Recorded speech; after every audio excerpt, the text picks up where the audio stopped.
আসসালামু আলাইকুম ভিউয়ার্স, আশা করি সকলে ভালো আছেন। আজকের ভিডিওতে কিন্তু আরও একটি নতুন স্টাইলের ফুল তৈরি করে দেখাবো এবং সবথেকে সহজ নিয়মে। তো তার জন্য কিন্তু এখানে প্রথমে একটি কাপড় নিয়ে নিচ্ছি। কাপড়টি কিন্তু আমি এখানে টোটাল 3 ভাঁজ করে নেব।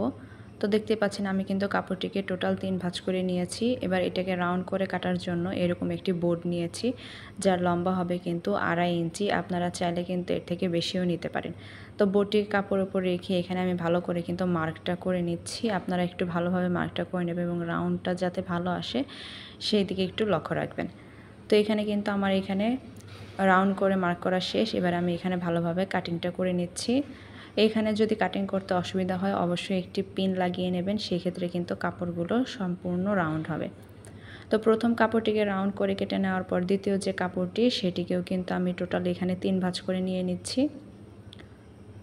তো কাপড়টিকে এখানে টোটাল 3 ভাঁজ করে নেওয়ার পর সেমভাবে কিন্তু আমি রাউন্ড করে কেটে নেব। তো তার জন্য কিন্তু এখানে এরকম একটি বোর্ড নিয়েছি, যার লম্বা হবে কিন্তু 2.5 ইঞ্চি এবং বোর্ডটিকে কাপড়ের উপর রেখে এরকম আমি মার্কটা করে নিচ্ছি। তো মার্ক করে নেওয়ার পর এখন আমি ভালোভাবে কেটে নেব।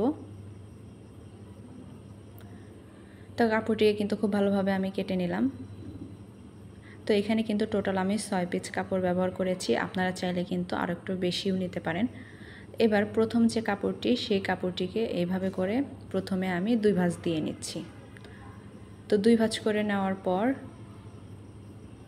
এবার বন্ধ যে সাইডটি সেই সাইডের কোণা থেকে কিন্তু আমি সেলাইটা শুরু করব এবং খোলা যে সাইডটি সেই সাইডটিতেও কিন্তু আমার সেলাইটি থাকবে। তো কিভাবে সেলাই করছি একটু ভালোভাবে খেয়াল করলেই কিন্তু বুঝতে পারবেন। তো প্রথম কাপড়টিকে সেলাই করে নেওয়ার পর হাত দিয়ে এভাবে আমি একটু ভালোভাবে টেনে দিচ্ছি যাতে কুঁচকে না থাকে।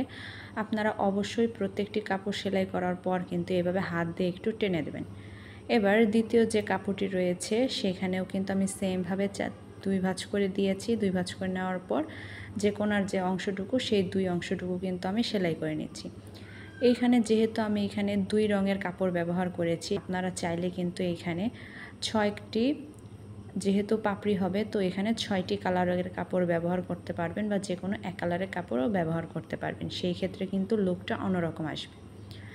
তো তারপর এইখানে আমি অপর একটি কাপড়ও সেলাই করে নিচ্ছি। তো এখানে যেহেতু আমি 6 পিস কাপড় ব্যবহার করেছি তো সেইখানে কিন্তু আমি 6 পিসে সেলাইটি করে নিচ্ছি। তো এখানে কিন্তু আমি একে একে করে বাকি যে কাপড়গুলো রয়েছে সবগুলোই কিন্তু সেলাইটি করে নিলাম।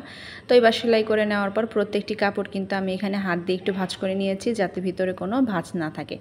এবার সুতোর মাথাটি ধরে টান দিয়ে সবগুলো কাপড় কিন্তু আমি একসাথে করে নিচ্ছি। অবশ্যই কিন্তু এখানে একটু আস্তে ধীরে টান দেওয়ার চেষ্টা করবেন, যেহেতু কাপড়গুলো একটু মোটা হয়েছে সেই ক্ষেত্রে কিন্তু সুতোটি ছেড়ে যাওয়ার সম্ভাবনা খুবই বেশি।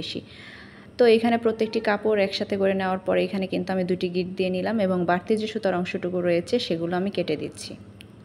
তো খুব সহজ নিয়মে কিন্তু আমি ফুলটি তৈরি করে দেখালাম এবং আমি সবসময় চেষ্টা করি আপনাদের খুব সহজ নিয়মভাবে ফুলগুলো তৈরি করার জন্য। এবার হাত দিয়ে কিন্তু পাপড়িগুলো আমি ভালোভাবে ছড়িয়ে নিচ্ছি।